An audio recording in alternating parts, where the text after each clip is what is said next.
Welcome back again, students, to another video lesson. So after nating i-discuss yung pag-solve ng rational equations and rational inequalities, ngayon naman, i-represent naman natin yung rational functions. So ipapaliwanag ko sa inyo, i-discuss ko sa inyo kung paano natin or tamang pine-present ang rational functions.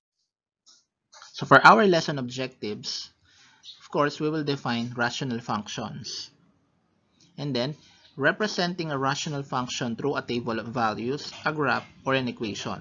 So, meron tayong ways para i-represent ang rational function using table of values, graph, or equation.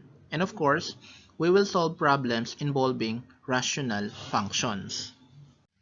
So, let's have a short review activity before we proceed to our main discussion. Determine whether the given is a rational function or not. Okay, so meron akong video lesson about rational functions, equations, and inequalities wherein ipinaliwanag ko kung ano nga ba yung pagkakaiba-iba nila.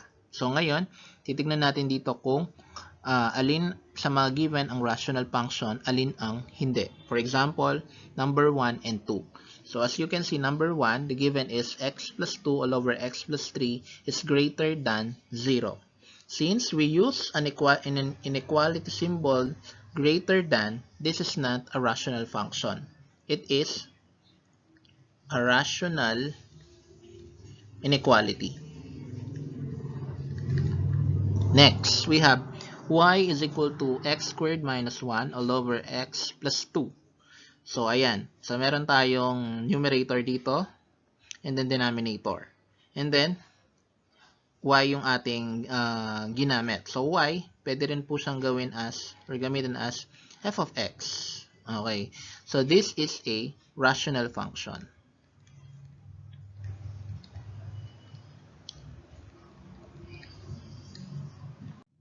So, for number 3, we have the square root of 2x minus 1 is equal to 3. So, this is not a rational function. Okay. Hindi ibig sabihin na meron siyang equals, equation na rin siya. Na rational equation na siya. Okay. So, since meron siyang radical symbol na ginagamit dito, so this is not a rational function but a radical equation. So, ang radical equation na to is topic siya nung grade 9. And then, number 4, f of x, function of x is equal to 3x squared minus x plus 2 all over x minus 4. So, kung titignan mo yung mga terms ng ating numerator and denominator, puro positive. And then, nakasulat sa standard form, polynomial function sila. So, we can therefore say, we can therefore conclude that this is a rational function. So, kapag ang denominator ng ating given is 0, hindi siya pwede maging function, kahit na rational function pa. For number 5, we have g of x is equal to 4 minus 2 all over x plus 5. So, pwede nating isulat yung given natin as a single rational expression. So, therefore, this is also a rational function. So, sa rational function, pwede naman gamitin yung g of x, h of x, hindi lang lagi naman f of x. And then, pwede rin natin gamitin yung y. Okay? And then, for our last example, we have h of x is equal to 2x squared minus 5 the square root of x plus 1. Ginamit natin dito yung h as a function of x. And then, kung makikita nyo yung terms ng ating numerator, meron ditong particular term na kung saan may radical symbol. Okay. So, that is the square root of x. So, kung ito-transform natin ng square root of x, magiging x is raised to 1/2. So, wala po kasing function na may fractional exponent. So, therefore, this is not a rational function. Not a rational function. So, kung itatanong nyo kung anong klaseng function siya, hindi po siya function. Okay, hindi siya polynomial function, hindi siya rational function, hindi rin siya quadratic function. So, hindi siya function. It's because yung exponent niya is fraction. So, let's have rational function. So, i-define ulit natin ano yung definition ng rational function. So again, when we say rational function, it is a function of the form f of x is equal to p of x all over q of x, where p of x are polynomial functions and q of x is not a zero function. So why is it the denominator should not be a zero function? It's because magiging undefined nga. And then the domain of f of x is the set of all values of x, where q of x is not equal to 0. So how do we represent a rational function? So ito na. So how do we represent a rational function? So based dun sa given objectives natin kanina, lesson objectives natin kanina, we can represent a rational function by table of values, graphs, and equations. So yan ang tatlong paraan para ma-represent natin yung isang rational function or yung given rational function. So let's have example number 1. Represent the speed of a runner as a function of time it takes to run 100 meters in the track. So paano natin i-represent yan? Using an equation. So using an equation, average speed or velocity can be computed by the formula S is equal to D over T. So S dito is the speed, and then D is the distance traveled, and then T, time. Okay? So let X represent the time it takes to run 100 meters. Then the speed can be represented as a function S of X as follows. So ito yung ano niya, yung function niya, S of X. Okay. So yung S dito, yung speed. And then yung X naman dito is yung time na kinover or na inalat para matapos yung 100 meters na yon. And then is equal to 100 over X. So yung 100 dito is yung distance traveled. So based sa problem natin, 100 meters yung tinakbo ng runner over X. Again, yung X natin dito, yung time. So using a table of values, construct a table of values to represent the speed of a runner against different times. A table of values can help us determine the behavior of a function as the variable x changes. So, malinaw na nakikita ang pagbabago sa given function kapag pinresent natin siya using table of values. So, let's have a trivia lang. The current world record for the 100-meter dash is 9.58 seconds set by the Jamaican Usain Bolt in 2009. So, tinakbo niya yung 100 meters na yon in just 9.58 seconds na napakabilis talaga. So, for our solution, let x be the run time and then s of x be the speed of the runner in meters per second, where s of x is equal to 100 over x. The table of values for run times from 10 seconds to 20 seconds. So, ang gagawin lang natin dito, yung interval na tigto 2 seconds from 10 seconds to 20 seconds, isa-substitute natin yon in place of x dun sa given function natin, which is s of x is equal to 100 over x.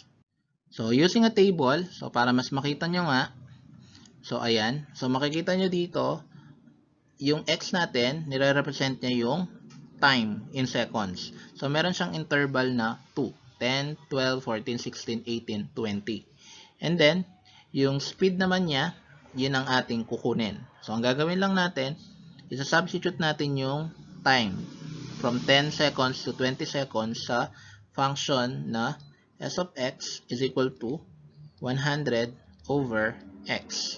So, if x is equal to 10, that is 100 all over 10.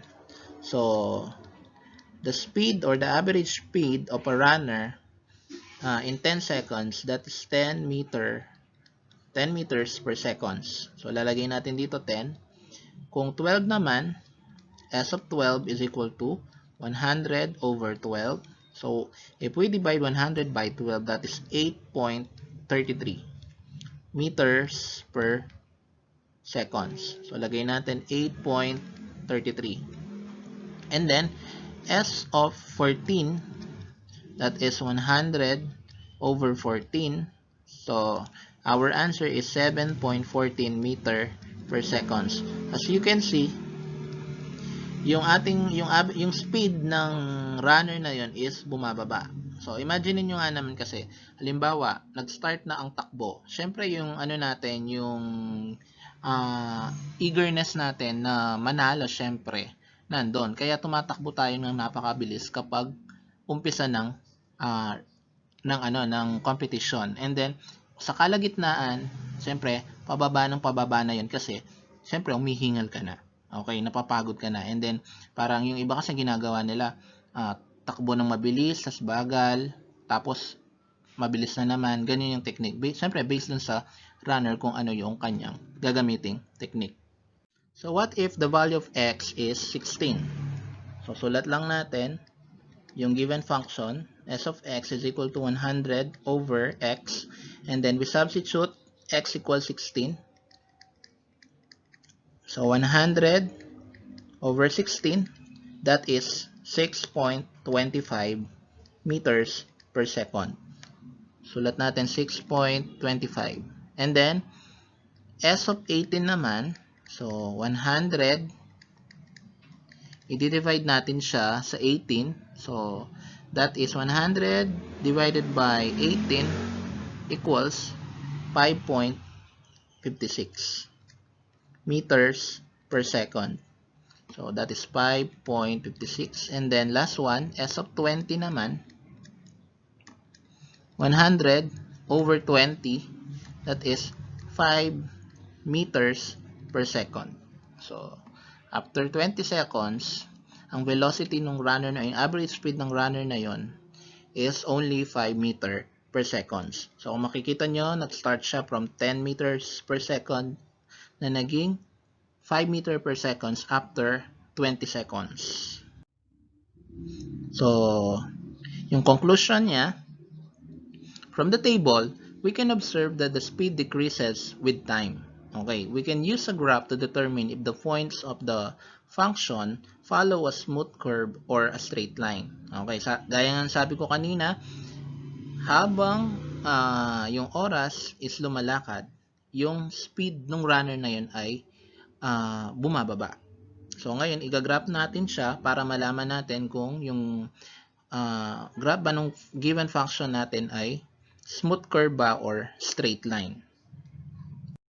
So, using a graph, so construct a Cartesian coordinate plane and plot the points on the table of values. Check if the given function s of x is equal to 100 over x follow a smooth curve or a straight line. So since nakuha na natin yung mga points kanina doon sa table of values, ang gagawin lang natin ngayon is ipa-plot natin sila doon sa Cartesian coordinate plane. So mag-a-assign tayo ng letters doon para hindi tayo nalilito. For example, yung una nating ordered pair. So if x is equal to 10, di ba nakuha natin 10. So 10 meter per second. So A yun. Up to F, which is yung ordered pair niya 20 tsaka 5. So ayan, dito sa sa table, naka-summarize ulit sila. Dito sa x, again, pag x time yan, and then s of x, yun yung average speed or velocity.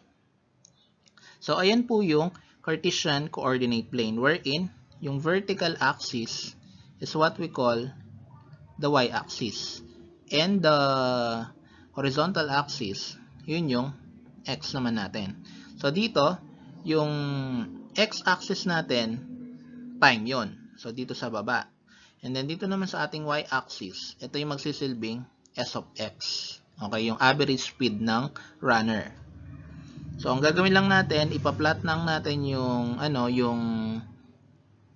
ordered pairs dito sa Cartesian coordinate plane. Like, for example,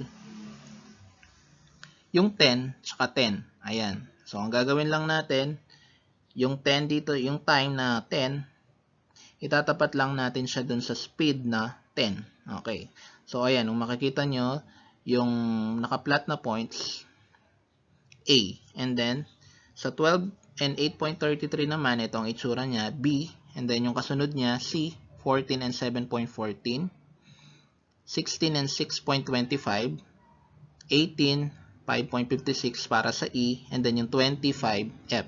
So, since yung ating mga value ng s of x natin ay may mga decimals, so ang gagawin lang natin dito is magtatansya lang tayo. Okay, make sure yung tansya natin naman malapit naman sa katotohanan. Okay, for example, kung 8.5 yung ipa-plot mo, so ang 8.5 nasa pagitan siya ng 8 tsaka 9. Mamaya kasi ang ginawa mo nasa pagitan siya ng 9 and 10.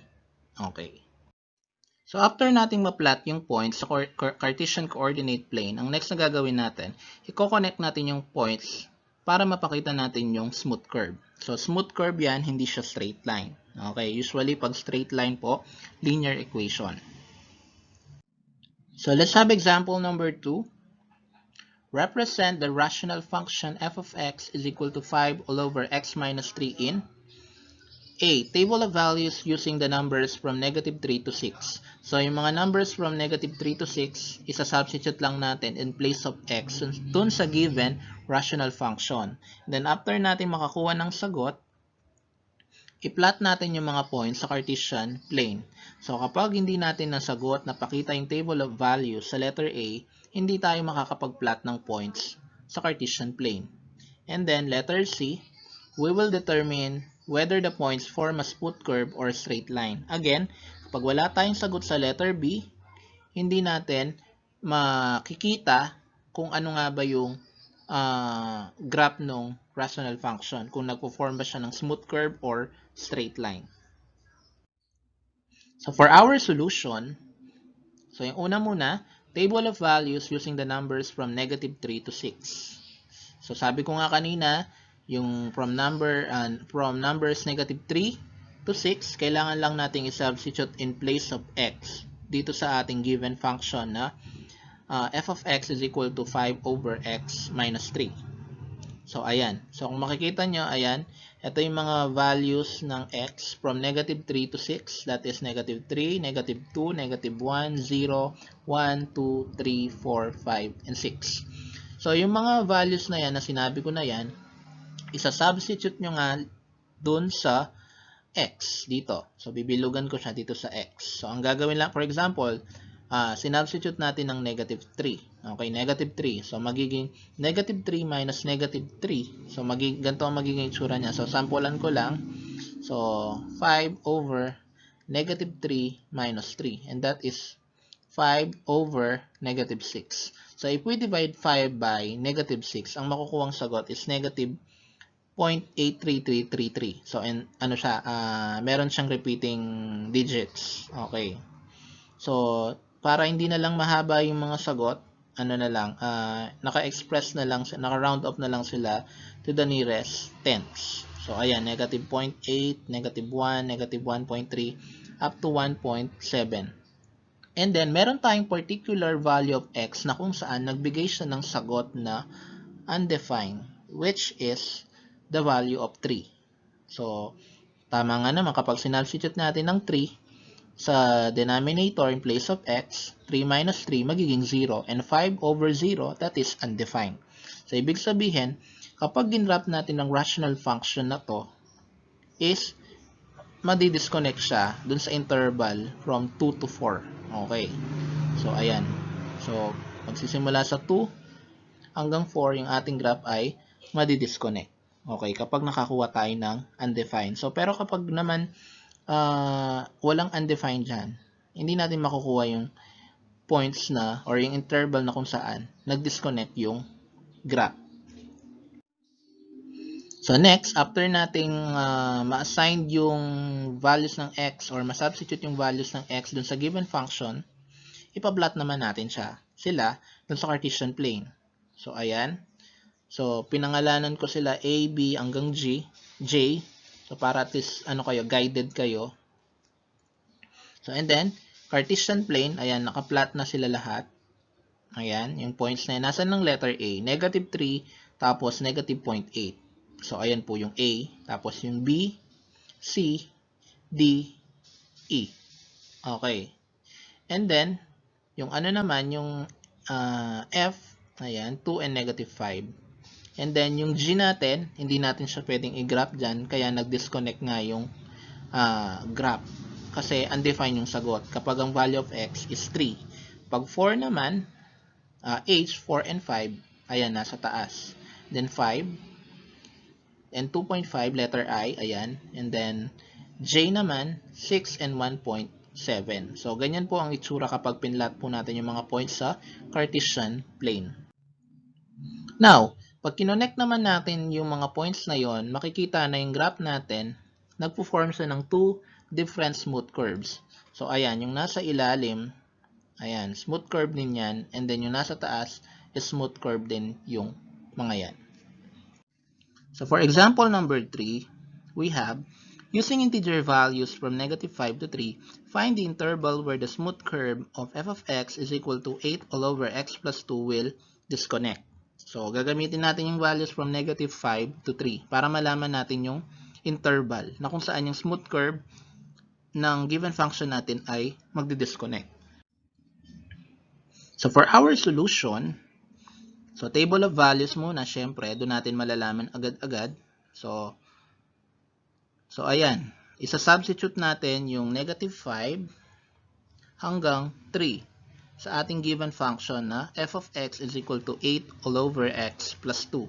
As you can see, kapag ang value ng x natin ay -2, magkakaroon ng sagot na undefined. Okay. So, undefined ang sagot. So, yung sagot natin sa tanong na na yan, the interval where the smooth curve of the given function will disconnect at -3, -1. Okay, so nakagitna siya sa -3 and -1. So magdi-disconnect yung smooth curve doon. Okay, so at -3 and yan, -1. So after ng -1, tuloy-tuloy na siya nun. 0, 1, 2, 3. Doon lang sa -2, sa pagitan ng -3 and -1, nag-disconnect, naghiwalay.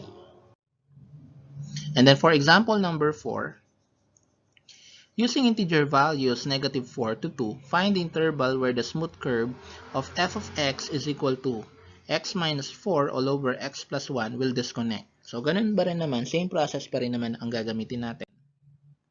So for our solution, table of values, ayan.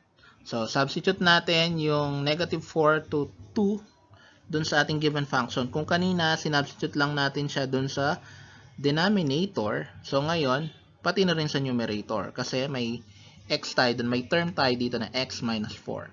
So kung -4 ang sinubstitute mo dito sa taas, -4 din dapat ang isa-substitute mo sa baba. Of course, kung 0 din sa taas, 0 din sa baba.